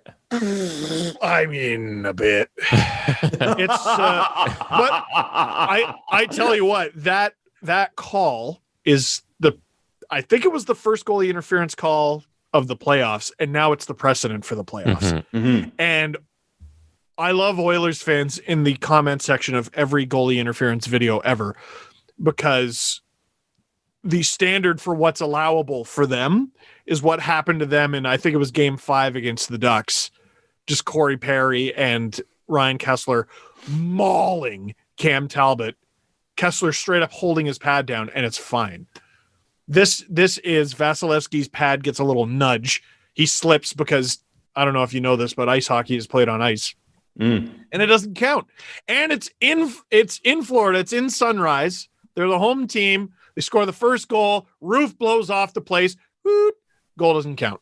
Yeah. But then again, they come out of that with a 2-1 lead. Like Tampa goes on to score the next goal, but then the Panthers come back and they score the next 2, and it's 2-1 Florida. And then you lose the game, and then you lose Game 2. Like, they had their opportunities. I just think, like Adam said, Tampa's just this experienced juggernaut. Shout out Chris Johnston. They're the juggernaut here. But the Panthers just don't seem to just be able to keep up a little bit. You know, it's the first time in this. Big mistake Florida made too is they made a decision with their wallet. Sergei Bobrovsky's not your starting goaltender. Yeah. He's not. I don't care what you pay him. He's not your starting goaltender. He wasn't your starting goaltender last year. He's not your starting goaltender now, and he won't be going forward. I don't care what you pay him. Buy him out. Spencer Knight is better. Chris Drieger is better. I don't even know if you can buy him out. Your mission every year is to find a cheap starting goaltender to play with your extraordinarily expensive backup. It's for such a good team that has done such a good job at finding inefficiencies. It's a nightmare scenario. It is. It's a lot of money. I don't know what you do there. A lot of money. I don't know what you do there. Your options. We've talked about this before. Remember Dustin Brown? Yeah. And how he was unsalvageable. They salvaged him, right? So your number one option for an expensive yet busted player is to rehabilitate them somehow. That's got to be the Panthers' job moving forward. They're good enough. They're good enough to win with the other 2 goalies they have. Who knows? Maybe they irk out this series with Bobrovsky, but I'm not a believer in this goalie right now, man. Why would you? We don't give enough credit to Andrei Vasilevskiy, who's just been the most consistent goalie throughout the entire regular season, and then he has a great game too. where it's like, I think it was like 30 plus saves on and 1 goal allowed. Like he's been so rock solid that we don't even give him credit for it. He'll be in the Hall of Fame. He's going to be a Hall of Fame goalie. He's Henrik Lundqvist with hardware. Like there were, I don't know how many trophies Lundqvist won, but there was a stretch of like at least 8 years where even if he didn't win the Vezina or whatever, Lundqvist was the best goalie consistently over that stretch. That's Vasilevskiy, except he's actually being recognized for it with the Vezinas, and I don't know if he has a Jennings in there, and a Stanley Cup. Andre Vasilevskiy, it's rare you could look at someone so young in their career and look at their resume and just go, oh, that's the Hockey Hall of Fame player. Mm-hmm. Yeah. Mm-hmm. How old is he? 25? It's a Hockey Hall of Fame player. Enjoy it. Enjoy it while he's playing, because one day you'll be watching his ceremony speech. It's going to be cool. 100%. I wanted to move on quickly to the last 2 series we haven't talked about yet. Obviously, Vegas and Minnesota. Everybody's talking about how much Minnesota could score, and in the first 2 games, they get 2 goals, but they do eke out a win. We did sort of talk about, Marc-Andre Fleury's incredible game 1. Game 2, again, it seems like with Tampa and Florida, game 2 felt anyway to me like it's the Western Conference version of what's happening with Tampa and the Panthers. Vegas has been there. And it's weird to say because Vegas is 4 seasons old, but they've been there a lot. And they've got an experienced roster, and they've got some absolute superstars on that roster. And the Minnesota Wild, who have been super fun for half of a season, because really that's where it all began, right? I feel like this is going to be like a learning curve moment for them. They can still surprise the Golden Knights, but I do feel like Vegas, the table's sort of tilted in their favor. Yes. The tiebreaker is always experience, isn't it? It normally. I mean, the Wild could, win the next 3 games, and what the hell do I know? And then blow it. Yeah. So, they have 1-1, so that would end the series if they won the next 3. But it's a tighter series, but I wonder now that they're 1-1, if Vegas doesn't start to kind of walk away with it. Sorry. Can I beat the comment section to it? Yes, I was calling for them to blow a 4-1 lead. Okay. Sorry. Continue. There it is. Yeah. The one series that does not. Just on the Wild and Vegas before we move on. Marcus Johansson had 2 terrible games. He was directly responsible for the game winner their last game. And Zach Parise, their most highly paid forward, is a healthy scratch and has been for the first 2 games. And the Minnesota Wild fans are calling for Parise to get in the lineup. Do you know why Parise is not playing, and what the hell's going on between the ears of Marcus Johansson? Well, with Johansson, I'm not totally sure. With Parise, I've heard strange rumors about the Wild room for a while. Interesting. What have you heard? Just a lot of different opinions. You know what I mean? And you're going to get that with every team, but I don't know how well received it always is.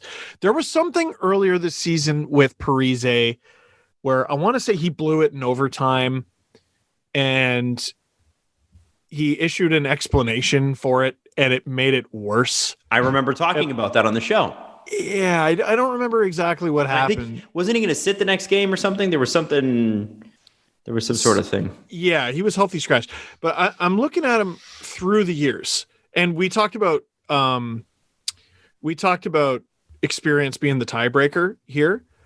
Admittedly, not having watched very much of Zach Parise this year. Looking at his last 3 playoffs, okay, we won't even include his entire career. 2017, in 5 games, he had 2 goals, 3 points.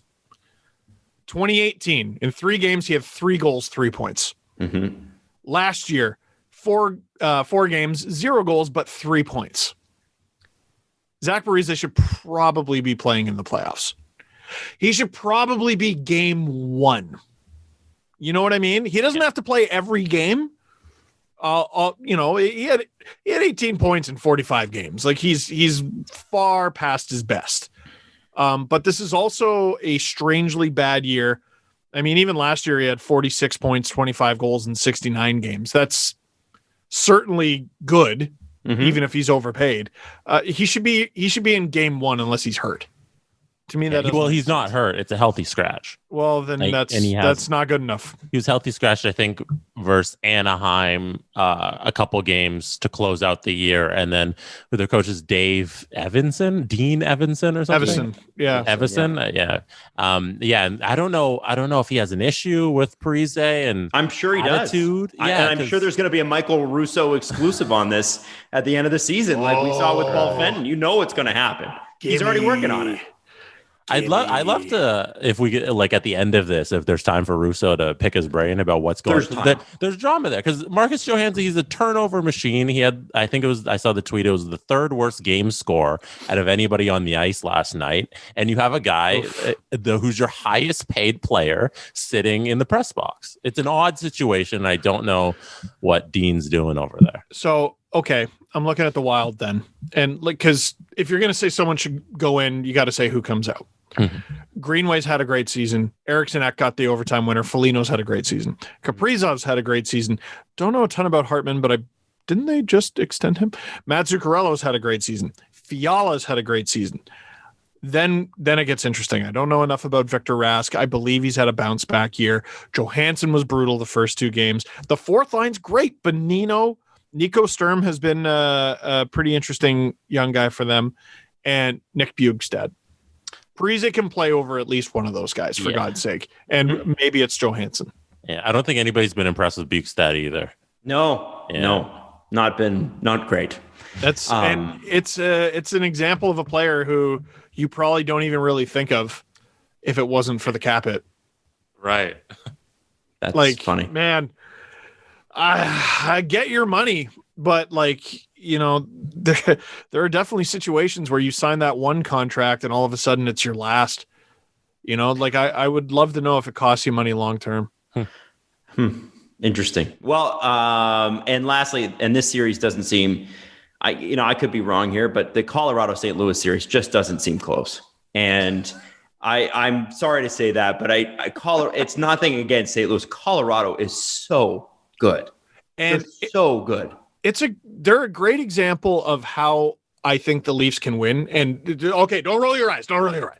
Like this is, I'm not trying to make it about the Leafs. It's just an observation.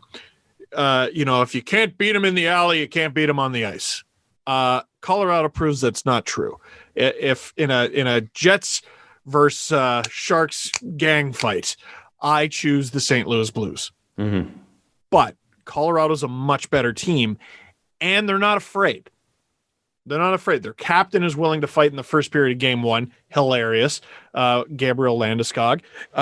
Kadri's certainly not afraid. Belmar's not afraid. They have a bunch of Graves is not afraid. They have a bunch of guys who will at very least stick up for themselves. And when you're able to cancel out the Blues' toughness enough, then they have to rely on hockey. And you're better at that than them. So you win. Mm-hmm. Right? So I've talked to a few people like, are the Leafs tougher than Montreal? I don't know. Look at their blue line. And I'm like, well, they don't have to be. They got to be tough enough. And the Leafs didn't need to be tougher than the Bruins the past few years, but they were not tough enough. That was the issue. Even if they were more skilled, which I don't even know if they were. That I think ruins our brains, those Bruins series, because the Leafs were not better than them ever. No. even the 2019 series, they played better. Did you notice where Game 7 was? Like the Leafs were the lower seed in all of them. Yeah. I think what it is that if we had been swept, it would have been better. Mentally, yeah.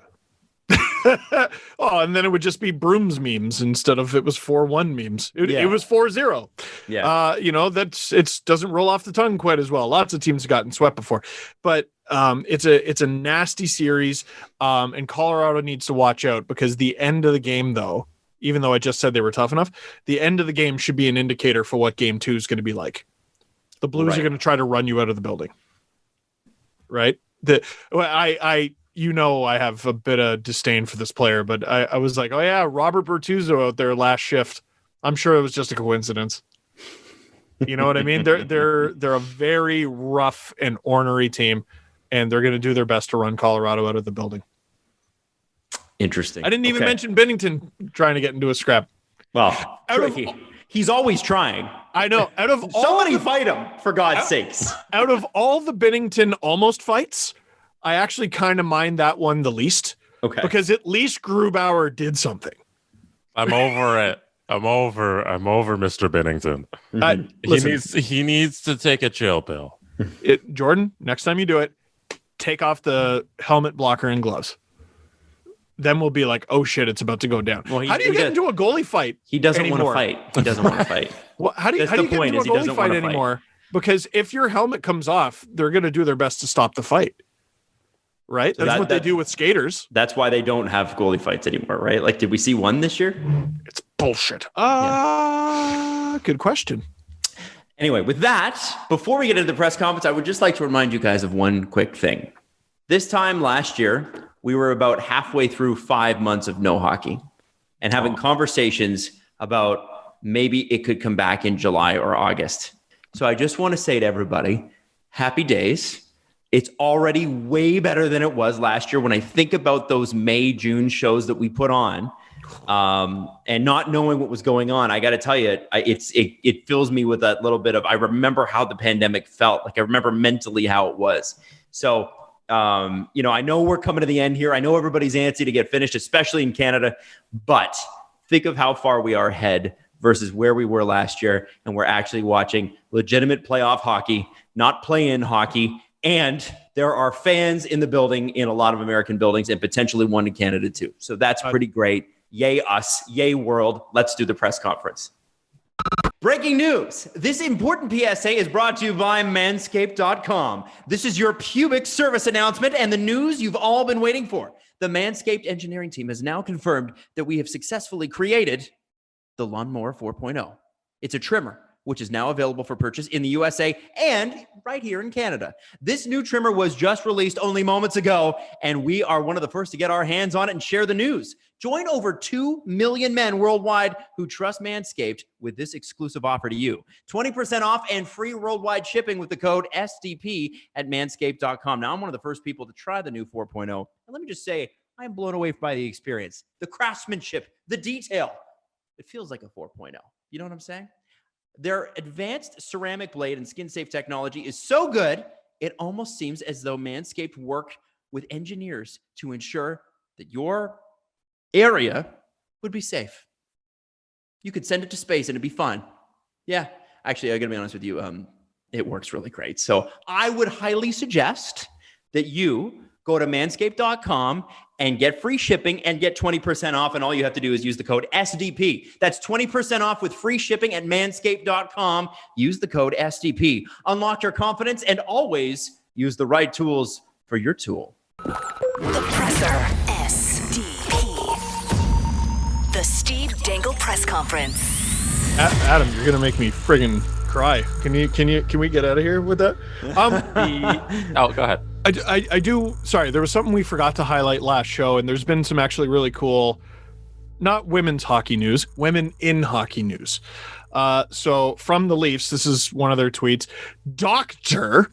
Haley Wickenheiser has been elevated to the role of Senior Director of Player Development, and Danielle Goyette has been hired as the club's Director of Player Development. And also the New Jersey Devils, this was 5 hours ago as of us recording this, Megan Duggan of the American program has been hired for the newly created role of Manager Player Development within our hockey operations team. So I just wanted to highlight those things. Those are extremely cool. And I did actually sort of predict this in a video many months ago because the way the hierarchy worked within the Leafs, I promise I'll shut up in a minute. Hey, Adam, did you know that this news is about Steve? Wow! You know, Jesse, it was through sheer will that Steve allowed Haley Wickenheiser to move on. Another white man taking credit for women's work. Awesome. Hey, let's not forget who deserves credit a man. Here we go. All right, everybody. So Joe Rogan disciples Steve Dangle. Say your piece. Don't insult the man like that. Come on. Hey. Not all of us half Italians are the same. God damn it. So no, what did you actually sort of guess at? No. Okay, so when Haley Wickenheiser was promoted to her previous role, which I forget what the exact title was, I said, hey, this is actually kind of interesting because the last few people who have gotten that role went on to get promoted to what Scott Pellerin's role was. As soon as Scott Pellerin leaves the team, guess what? Haley Wickenheiser gets promoted to that role. So there you go. Just wanted to point that out. Interesting. Okay. Well, good catch. Jesse, do we have I thought so. Do we have originally? We had to give you a hard time on that one. Do we have any questions, Jess? Yeah. So first note on the fans in the stands conversation. Chris Johnston tweeted out that the highest attendance for the first weekend of playoffs was the Canes, who had 12,000 fans. Wow. So cool. Shout out Carolina. That's pretty cool to see that back. Yeah. Did I show you what they sent me? Yes, you did. Yeah, you showed us. Yeah. Tell the listeners though, because they don't know. I will be back in 10 seconds. Oh, you're going to get it. Adam, I'll preview Fridays. We're going to have a history corner. Oh, okay. Ready for our first Friday show. Okay. And I also got a zoo corner. Here you go. Are you excited for zoo corner? Oh, that's a James Reimer blanket. He actually looks pretty badass in that. Yeah, for anybody listening, Steve's holding up a James Reimer Carolina Hurricanes blanket. I thought it was very cool. Yeah. So, Jesse, what did you want to preview? You've got a zoo corner and a history corner on Friday. Yeah, we're coming with that Friday. And then first question, do you guys have any thoughts on Vancouver announcing that Jim Benning will be back? I know, Adam Wilde, you are a big not Jim Benning fan. So what do you think first? I think, if you keep good start. If you keep doing the same thing, you should expect the same result. I mean, you know what? The good thing that Canucks fans can look forward to is Jim Benning doesn't have a nickel to spend in free agency. So, and he's got to re-sign. Yeah, because he's got to re-sign a bunch of his own actually good players. So at least he'll look really good when he signs Pettersson and Quinn Hughes and all those guys. Here's the problem with the Canucks is that unless they stay like insanely healthy, I don't see a path for them. Pettersson's got to play more. Obviously, he had a really injury-plagued season. I get that. I don't see the path for them to becoming – it's not that they couldn't make the playoffs. It's just I don't see them becoming the dominant team that they should with a guy like him on the roster and Hughes on the roster, et cetera, et cetera. Does that make sense? Yes. Extrapolating on what we learned about the Canucks. So I keep coming back to this clip. It's a little bit of bad luck, but it also comes from poor decision-making. Right. So the free agency woes of the Vancouver Canucks are well documented. They're drafting quite good. Mm-hmm. Quite good. Like, let's just call it what it is. Quinn Hughes, Elias Pettersson, Hoglander. That's a great pick. Great player for them. Demko's been great for them. I don't remember where they drafted him. And Holtby, I don't think has proven to be particularly bad signing, but I remember listening to 31 Thoughts. This is like 3 weeks ahead of the deadline. Let's say the Canucks don't have Pettersson, and they're actually hot. They're actually quite hot. So, what kind of message does it send to take this team that doesn't have their best player, who's playing hot, and then you pull the chute? I agree that mentally it doesn't. For the room, it doesn't send a great message. Okay. Well, then the whole team gets COVID, which nobody asked for. But then they can't even sell at the deadline. And now you're in this funny position where the team has failed to make the playoffs again. And you're just making up in your head where you think they would have finished if everything went okay. If Pettersson was in the lineup the whole time, if he didn't go through a slump at the beginning of the season, which he did, if we're not mid-pandemic, X, Y, and Z. Mm-hmm. I don't see it making them better than like a middle of the pack team. Like the Canucks are a team right now where every year you go, they can make the playoffs. But you don't talk about them as winning. You got to look at the elite young players that they have, and you got to look at the next steps for the organization. Because I think with a new mind in there who can make some creative moves, help shed some of the free agency fat you've acquired over the years, they could be something really special. Yep. They could. Yeah, they could. I mean, but it's got to, I mean, this offseason alone, Quinn Hughes and Pettersson need to be re-signed already. Yeah. And if I am them, I'm calling the Seattle Kraken as quickly and as many times as I can to say, how can I offload Tyler Myers on you? And they're going to rob you blind like Vegas did to how many teams? Yep. You need a different mind in there. It's not even Jim Benning sucks. It's not even about that. Although Adam, listen, there's certainly an argument that he sucks. But we know he's good at at a few things. The best parts of the Canucks are because of Jim Benning. But he's also been there 7 years. They ought to be, so if you're making that argument, the worst parts are him too. Yeah, dude, the goes both ways here. It's so hard for a GM in Canada to get fired. Oh yeah. They've all been there forever. Dubas is like one of the most recent ones. Shovel day off. Have the Jets had another one? I don't think so. Bergevin's been there forever. Treliving's been there forever. Benning's been there forever. I think the newest one is in Edmonton. Why can't I say his name right now? He was Detroit's general manager for 80 million years. Oh, Ken Holland. That's right. Yeah, I think he's the newest. And then it's either Dubas or Dorian. And then the other ones have been there forever. I think it's Dubas and then Dorian. And what has a team in Canada done over the last decade? Nothing. You know what I mean? Like the Sens, I mean, they made it to the conference final. That's not nothing.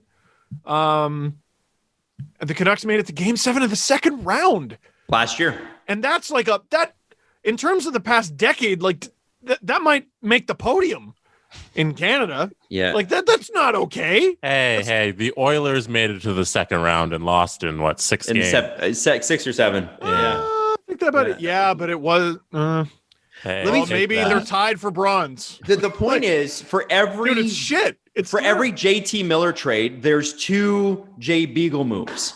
It's Jay Beagle, it's Roussel, it's Tyler Myers, Toffoli, letting Toffoli go, Brandon Sutter, Tanner Pearson getting re-signed because they had to, because they can't look that bad. And by the way, Roussel and Beagle both have another year left on their deal. So Toffoli's so important, right? So we've talked about Kekalainen, right?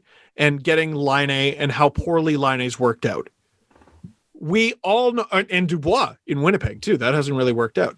We all agree that the Jets need to either rehabilitate Dubois or get a lot for him. And the Blue Jackets either need to rehabilitate Laine or get a lot for him. No one's like, it'd be acceptable if they lost them for nothing. That's what happened like yesterday, and he's going to be back. It's not okay. It's not okay. And the Canucks are probably going to be better next year, and we're going to be like, see, look at Jim Benning. Look at Jim Benning go. This is all Jim Benning. They'd be better off with somebody else.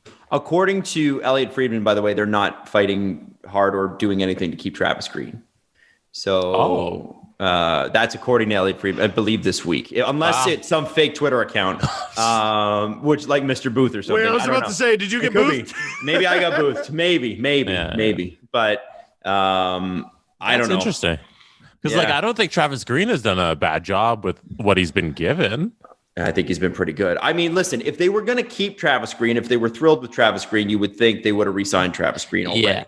That's the thing. Like, forget if I got boothed on that one. The reality is they still would have, right? If you're happy with him, you offer him an extension somewhere in the middle of the season because you know how the season's going to play out. You know, like they were going to miss the playoffs. Kind of, we knew this about a month now.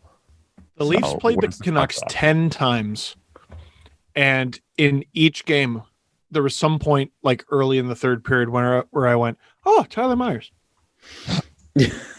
Tyler Myers, by the way, it's $6 million a year for another 5 years. Oh my God. It's a hunk of shit contract. It's horrible. They need another brain in there. Sorry, I did not get Mr. Booth's. I'm sorry to interrupt. It was Rick. Rick Dollywall. Yeah, Friedman on Travis Green. They're not acting like they want the coach back. They're not fighting to keep him. So, you know, I mean, there are good coaches out there. Bruce Boudreau sat around for a little while, probably ready to go. But I just, you know, it's not like you can't find a good coach. It's just this guy is a really good coach. But if there seems to be too many good coaches as free agents right now. So if there was a time to fire a coach, it'd be now. Or let him go because it's John Tortorella, welcome back. No, oh God. They would, man. They'd be crazy like that for sure. If we're looking at the Canucks and going, yeah, well, you know, it was a really challenging year, and you can't blame them. Okay, well, then why is Green gone then? Right. Like if that's I just don't understand. Most teams, you can at least understand the way they think. I don't understand how the Canucks think. I'd like to know at the end of the season, at the end of the playoffs, maybe if somebody can write an article on how the COVID situation played out internally in Vancouver, because I don't know if that plays into it, but that couldn't have been good on anybody. Like, just, we all know in our personal lives going through COVID, and when you have this outbreak in this team and you have those breaks, like, I wonder if some of that fell on the coach and how the players handled it, and like them coming back to play, and then the mutiny in the media, like that whole situation. I wonder if it was just, okay, it's time to move on and just reset here. That's just speculation. That's pure speculation. Keep from the same guy. From what I'm reading, by the way, part of the issue with the Canucks and Travis Green would be, and I'm assuming that they have not really done much other than ask what his number is the number. Oh, okay. The Canucks don't want to pay their coach a lot of money. Which is weird because he was a bottom six guy for a lot of his career. What? I don't know if I get it. They love overpaying depth guys. Oh, that's true. Good point. I mean, I don't know. It seems like an odd thing, but who knows? Maybe Jim Benning in year 8 becomes the genius that we all doubted him. Like, I can't wait for the Canucks to get on a tear in the first 20 games next year, and all the Canucks fans see, we told you. And you know, Jim Benning, wow, God, he's great. So we'll see what happens there. I would like to finish the show, if I might, with a little poem from Leafs Reddit. Would that be okay? A poem? Oh, yeah. Okay. This was sent to me. Can I shout out our sponsor for this episode? Sorry. Yes, please do. Yes. Okay. So today, the press conference was sponsored by Brennan. Brennan donated to the Colorado Healing Fund, which sends donations/resources to families of victims of mass shootings in Colorado. More specifically, the recent mass shooting at a King Soopers in Boulder. He said he loves the podcast. Keep up the great work. Please tell Steve I love Nazem Kadri.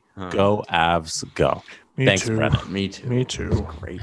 Okay, so this is a little playoff ode to the Leafs. 'Twas the night before playoffs. Are you guys ready? I knew it. It's from Smitty Leafs. Have you read this? No, I just knew it was going to be 'Twas the night. Okay, now it's a bit long, so bear with me. Are you ready? Do your thing. 'Twas the night before playoffs when all through the rink, not a player was stirring, not even Matthews to wink. The jerseys were hung by the lockers with care in hopes that Lord Stanley might someday be there. While forwards were nestled at home in their beds, while visions of clap bombs danced in their heads, and Keefe with his playbook and Malhotra all stressed, settled down for a sleep, but got little to no rest. When out at the studios, there arose such a clatter that fans finally looked out to see what was the matter. Away to the R Leafs we flew like a flash. That's the Reddit Leafs. Sorted by new and refreshed. It seemed like Leafs hockey had been so long ago, and it made us wonder if we'd ever get to the show. When what to our wondering eyes should appear but Joe Bowen with a Holy Mackinac coming so near. With big hits and no whistles, would we all survive? I knew in that moment playoff hockey had arrived.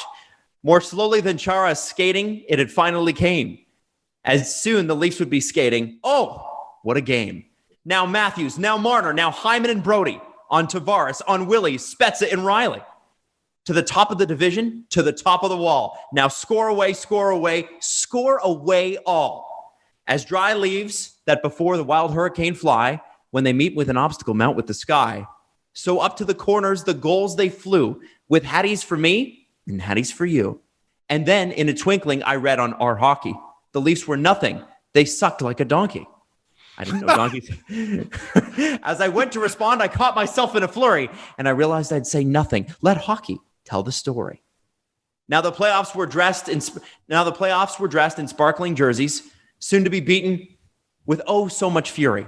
4 rounds of hockey, the playoffs held on its back, as it wondered how many game 7s it would fit in its sack. Keefe, his eyes, how they twinkled and glowed. He looked like a man with something to show. His droll little mouth was drawn up like a bow, and the whiteboard was ready, as white as the snow. A tablet in hand, he'd come up with plays. He'd drawn them up good. He'd been planning for days. He stared over at Manny and gave him a glance. Perhaps for Manny, this was his last chance. The players themselves would take the ice, and I laughed when I saw them. This team would suffice. A wink of the eye and a twist of the head.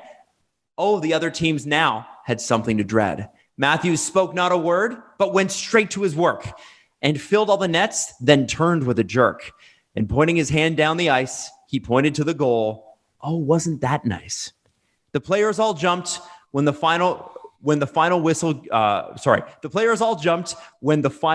game. They flew to their goalie to congratulate the saves. And I heard them exclaim with Lord Stanley in sight, happy playoffs to all, and to all a good night. And I just want to say a big shout out to Smitty Leafs on Leafs Reddit for that. And I believe it was Smitty that sent me that. And if it wasn't Smitty, I apologize. I had a few people send me that link. So really, really appreciate it. And man, we excited? Yeah, it reminded me of a post I saw about a rapper who rhymed mansion with Wisconsin. That's T-Pain. Was it T-Pain? Yeah. Yeah, it was T-Pain. It was T-Pain. Okay, well, that's it for us until Friday, when we'll be back for our 3rd episode of the week, ladies and gentlemen. Wow. Oilers Jets tonight. Watch that. It's going to be good hockey. Is the contest closed, my friend? 8 p.m. tonight it closes. Okay. So probably. Oh, yeah. By the time you hear this. Yeah. So be looking out for messages from Jesse. Thank you so much for following and for commenting. Good luck. We will have more giveaways in the future, and we will see you Friday.